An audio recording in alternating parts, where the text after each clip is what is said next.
शिक्षा मित्र से जुड़ी खबरों को जानने के लिए सब्सक्राइब करिए इस चैनल को और साथ में दबाइए इस बेल आइकन को भी। और हमारी वेबसाइट पर विजिट करने के लिए डिस्क्रिप्शन में जाके नीचे लिंक पर क्लिक कीजिए और विजिट कीजिए हमारी वेबसाइट को, जिस पर मिलेंगे आपको सारी जानकारी लिखित में और सभी आवश्यक डॉक्यूमेंट को आप डाउनलोड कर सकेंगे और उनका यूज कर सकेंगे। नमस्कार दोस्तों, स्वागत है आपका शिक्षा मित्र समाचार में फिर से एक बार। दोस्तों आज मैं लेकर आया हूँ आपके लिए फिर से शिक्षा मित्र से जुड़ी हुई 10 खबरें। इन 10 खबरों को देखने के लिए इस वीडियो को लास्ट तक देखते रहिए और साथ में सब्सक्राइब कीजिए इस चैनल को भी और दबाइए बेल आइकन को भी, ताकि मेरी वीडियो की हर अपडेट आप तक पहुँच सके सबसे पहले। और इस वीडियो को अंत में लाइक एंड शेयर करना ना भूलें। तो चलिए शुरू करते हैं आज के शिक्षा मित्र समाचार। तो सबसे पहले मैं आपको बताऊँगा कि सांसद संजय सिंह जी कल लखनऊ पहुँच चुके थे। उन्होंने 11 बजे लखनऊ में पहुंचकर उमा देवी से वार्ता की। उमा देवी से उन्होंने शिक्षा मित्र से संबंधित सारी समस्याएं विस्तार से जानी और उनको पूरी सहमति दिखाई, पूरा आश्वासन दिया है कि जल्द से जल्द आपका जो संघर्ष है वो सफल होगा और शिक्षा मित्रों को इससे लाभ होगा। तो चलिए धन्यवाद देते हैं संजय सिंह जी का, जो उन्होंने उमा देवी से वहाँ पर जाकर वार्ता की है। तो नेक्स्ट खबर में हम आपको बताते हैं कि पिछली वीडियो में हमने आपको बताया था कि टेट युवती शिक्षा मित्र एसोसिएशन के प्रदेश अध्यक्ष अभय कुमार द्विवेदी ने जब सचिव जी से मुलाकात की थी तो उसमें उन्होंने कहा था कि कोर्ट के द्वारा लगाए गए 33% के स्टे के बाद सरकार अपना जवाब जब दाखिल करेगी तो हो सकता है कि 45% भी कट ऑफ रहे। तो 45% कट होने पर काफ़ी शिक्षा मित्र फेल हो रहे थे। तो इस पर अब ये विचार निकल के आया है कि 22वें संशोधन जो हुआ है बेसिक शिक्षा नियमावली में, उसमें नियम 8 में स्पष्ट दे रखा है कि एक सहायक अध्यापक बनने के लिए कौन सी योग्यताएं होनी चाहिए। तो बीटीसी और टेट पास शिक्षा मित्र थे ही, लेकिन उसी नियम में 14 में ये जोड़ा गया है, 14 काम में ये जोड़ा गया है कि भारांक शिक्षा मित्रों को भर्ती परीक्षा में दिया जाएगा। तो 22वें संशोधन के अकॉर्डिंग यदि भारांक भर्ती परीक्षा में जोड़ा जाता है तो 45% कट ऑफ होने पर भी शिक्षा मित्र फेल नहीं होंगे। उन्हें 25 अंक का भारांक भर्ती परीक्षा में मिल जाएगा और वो 45% का जो रेंज है उसको पार कर जाएंगे। तो शायद कोर्ट जाने वाले बीटीसी अभ्यर्थी ये नहीं जानते होंगे कि भारांक को अगर सरकार परीक्षा में दे देती है तो शिक्षा मित्रों के लिए 33 और 35% का कोई महत्व नहीं रह जाएगा, सभी शिक्षा मित्र पास हो जाएंगे। हाँ, मेरिट थोड़ी डाउन हो जाएगी शिक्षा मित्रों की, लेकिन इतनी पद भी नहीं है, बट इतनी उत्तीर्ण शिक्षा अभ्यर्थी भी नहीं है कि सारे पद भरे जा सके। तो लगभग हर शिक्षा मित्र का शिक्षक बनना तय हो जाएगा अगर वो से पास ही हो जाते हैं। तो दोस्तों ये थी कल की बैड न्यूज़ की आज की थोड़ी सी गुड न्यूज़ की सरकार अगर भर्ती परीक्षा में अंक जोड़ देती है तो शिक्षा मित्र पास हो जाएंगे। 45% कट ऑफ होने से घबराने की कोई ज़रूरत नहीं है, इसका समाधान भी निकाल लिया जाएगा। तीसरे समाचार में मैं आपको बता दूं कि शिक्षा मित्र की जो कल्याण के लिए कमेटी बनी है, यानी शिक्षा मित्रों की समस्याओं को हल करने के लिए उमा देवी धरने के बाद जो कमेटी बनी है उस कमेटी की बैठक दिल्ली में होने जा रही है और दिल्ली में बैठक होकर इस पर निर्णय लेगी कि शिक्षा मित्रों की समस्याओं को कैसे निदान पाया जाए, कोई भी कानूनी अड़चन ना आए। तो उमा देवी जी का इस बैठक में शामिल होने के लिए उन्हें दिल्ली बुलाया गया है और हो सकता है कि वो इसमें शामिल हो जाएं, क्योंकि उमा देवी जी का कहना है कि शिक्षा मित्रों की समस्याओं के समाधान के लिए अगर कोई कमेटी बनती है तो उसमें शिक्षा मित्र का भी कोई प्रतिनिधि होना चाहिए, जिसके तौर पर मैं यानी उमा देवी जी खुद उसमें शामिल होंगी और शिक्षा मित्र से संबंधित सारी जो भी समस्याएं होंगी उनसे ही रूबरू कराते हुए कोई भी कमेटी में ऐसा प्रस्ताव पास नहीं होने देंगे जिससे शिक्षा मित्र को अहित होगा। तो वो अपनी मांगों के अनुरूप, जैसे उन्होंने अपनी मांग पत्र मांग रखी हैं, वो सारी मांगों को लेकर कमेटी में सारी मांगें रखेंगी और उसी पर उस कमेटी को विचार करने के लिए कहेंगी। या कह लीजिए कि शिक्षा मित्र प्रतिनिधि का कमेटी में होने से काफ़ी बल मिलेगा और मांगों को सकारात्मक रूप से सफल होने में काफ़ी मदद मिलेगी। तो ये बहुत ही अच्छी खबर है कि अगर उमा देवी जी लखनऊ में धरने के बाद उस कमेटी में अगर शामिल हो जाती हैं तो शिक्षा मित्रों के कल्याण के लिए ये बहुत ही आवश्यक होगा।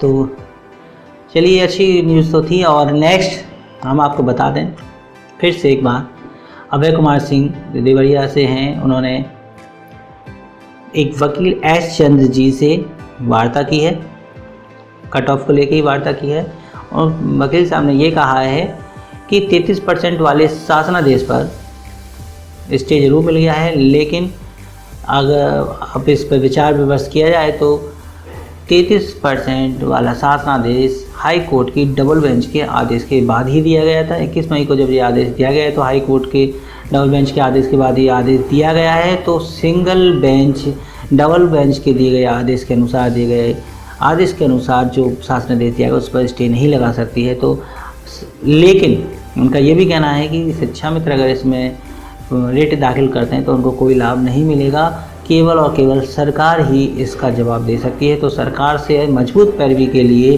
उनसे कहा जाए और उन्हें बताया जाए कि वो अपने जवाब में किन किन बिंदुओं को सत्यता के साथ मजबूती के साथ रखें ताकि वो स्टे हट जाए और आपका 33% मान्य हो जाए। तो वकील से राय लेने के बाद अभय कुमार सिंह ने पूरा विस्तार से बताया है कि वो अगली बार माननीय मुख्यमंत्री से जब मिलेंगे तो वो इस बात को पूरी तरह से रखेंगे कि सरकार की तरफ से पक्ष मजबूत रखा जाए और जैसा कि अधिवक्ता ने राय दी है उसी राय के अनुसार ये स्पष्ट कर दिया जाए कि आखिरकार शासनादेश जो जारी हुआ है 21 मई को वो डबल बेंच के आदेश के अधीन हुआ है, तो उस पर सरकार सिंगल बेंच जो है स्टे नहीं दे सकती है। और शिक्षा में से जुड़ी 5वीं खबर मैं आपको जो बताऊंगा वो उमा देवी जी का संदेश है शिक्षा मित्रों के लिए। एक संदेश भेजा उमा देवी ने, कहा है कि शिक्षा मित्रों को बहुत बहुत धन्यवाद दिया है कि उन्होंने अब तक से उनके संघर्ष में उनके संगठन के संघर्ष में जो उन्होंने समर्थन दिया उसके लिए वो धन्यवाद देती हैं और शिक्षा मित्रों से अनुग्रह करती हैं कि प्लीज़ अभी 30 या 31 जुलाई तक यानी 1 अगस्त से पहले कोई भी साथी शिक्षा मित्र वहाँ पर लखनऊ ना पहुँचे कि लखनऊ में इस समय प्रधानमंत्री जी के आगमन के कारण काफ़ी सख्ती है, प्रशासन की तरफ से बिल्कुल सख्ती है और केवल 5 शिक्षा मित्रों को ही धरने में बैठने की अनुमति बड़ी मुश्किल से मिली है। तो केवल हम 5 शिक्षा मित्र वहाँ बैठे हैं। इसके अतिरिक्त अगर कोई वहाँ शिक्षा मित्र जाता है तो उस पर पुलिस की कड़ी से कड़ी कार्रवाई होगी। तो उन्होंने बिल्कुल स्पष्ट तौर पर मना किया है कि 1 तारीख से पहले कोई भी शिक्षा मित्र लखनऊ नहीं पहुँचे। 1 तारीख के बाद आवश्यकता पड़ने पर उमा देवी जी आपका आह्वान करेंगे और सभी शिक्षा मित्रों को वहाँ बुलाएंगी। तो उन्होंने कहा है कि आप अपनी ऊर्जा को बचा के रखिए, जोश बनाए रखिए, आवश्यकता पड़ा तो निश्चित तौर पर आपको 1 तारीख के बाद लखनऊ हम बुलाएंगे और अपने ही इस संघर्ष में ही आपका शिक्षा मित्रों का कल्याण करके रहेंगे। इससे ज़्यादा आपको समय नहीं लगेगा। तो उमा देवी जी का ये संदेश आम सभी शिक्षा मित्रों के लिए। नेक्स्ट 6ठी खबर में आपको बताना चाहूँगा कि अब हर साल टीईटी परीक्षा आयोजित होगी। अपर मुख्य सचिव डॉक्टर प्रभात कुमार जी ने ये सूचना दी। ये खबर मीडिया की तरफ से पता चली कि अब हर साल एक निश्चित तिथि पर, निश्चित डेट पर टीईटी की परीक्षा आयोजित की जाया करेगी। वो डेट फिक्स होगी और उसी डेट पर ही परीक्षा होगी।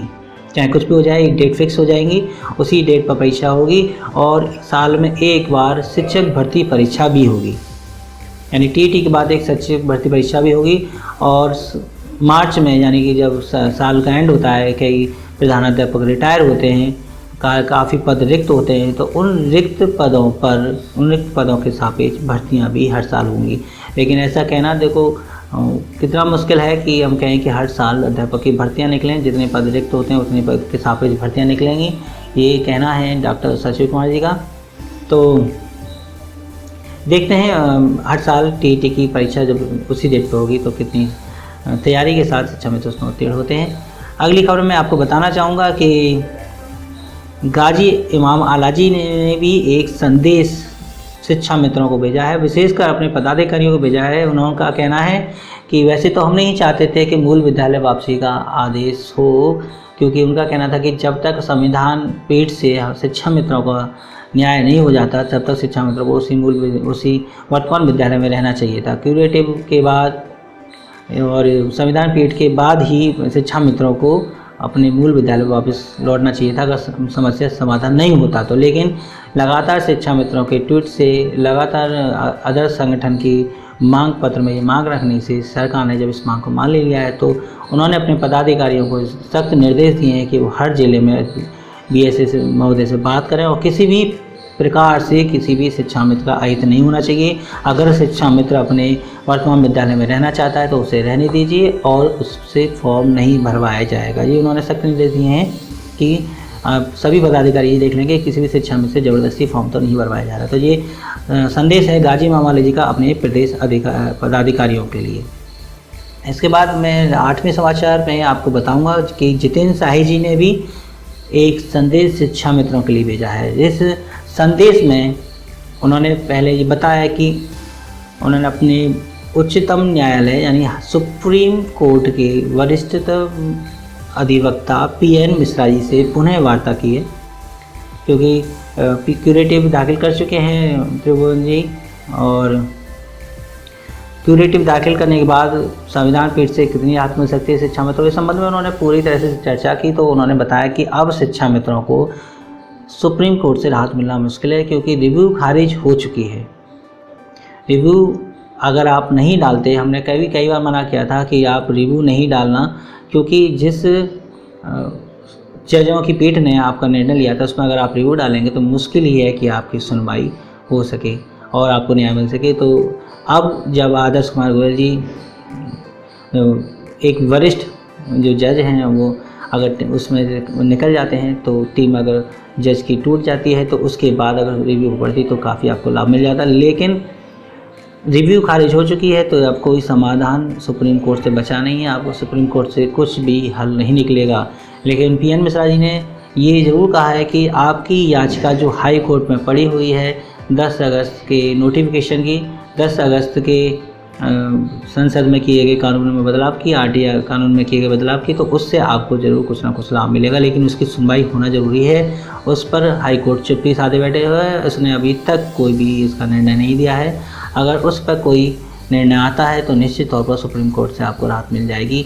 10 अगस्त में जिसमें RTI के संशोधन करके शिक्षा मित्रों को 4 साल का अतिरिक्त समय देने की बात कही गई थी, वो अगर कोर्ट से उसमें जीत मिल जाती है तो सुप्रीम कोर्ट से भी आपको निश्चित जीत मिल जाएगी।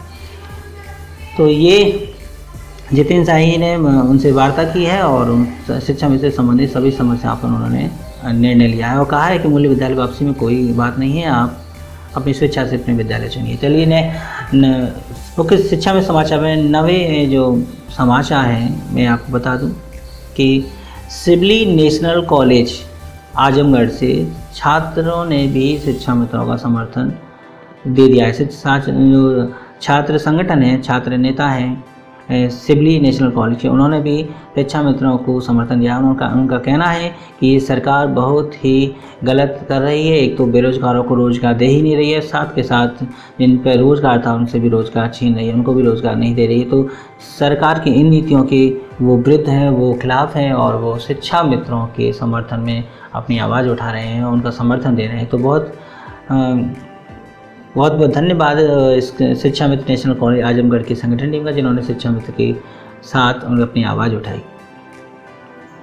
शिक्षा मित्र समाचार में 10वें और आखिरी समाचार में मैं आपको बता देता हूँ कि अलीगढ़ ज़िले के दोनों संगठन जितेंद्र शाही जी और गाजी मामाला जी के दोनों संगठन PSA महोदय से मिले हैं और मूल विद्यालय वापसी संबंधित उनसे वार्ता की है और सारी समस्याएं, सारे सवालों के जवाब उनसे लिए कि वहाँ अलीगढ़ में किस प्रकार से समायोजन किया जाएगा। लेकिन इस समय पूरी इसको डिटेल को विस्तार से जानने के लिए मैंने नीचे वेबसाइट पर डिस्क्रिप्शन में इसकी पोस्ट डाल दी है, इसका पूरी डिटेल आपको दे दी है, उसमें जाकर आप इसको पढ़ सकते हैं और जानकारी ले सकते हैं कि आपके जितने भी सवाल हैं मूल विद्यालय को लेकर उसके जवाब उसमें मिल जाएंगे। तो दोस्तों ये थी शिक्षा में से जुड़ी हुई आज की 10 खबरें और मैं ऐसे ही खबरें आपको आगे देता रहूँगा। बस उसके लिए आपको मेरे चैनल को सब्सक्राइब करना है और साथ में दबाना है बेल आइकन को भी, ताकि मेरी जैसे ही वीडियो अपलोड होगी वो आप तक पहुंच जाएगी। इस वीडियो को लाइक एंड शेयर करना ना भूलें। मैं हूं आपका साथी गोपाल सिंह। नमस्कार।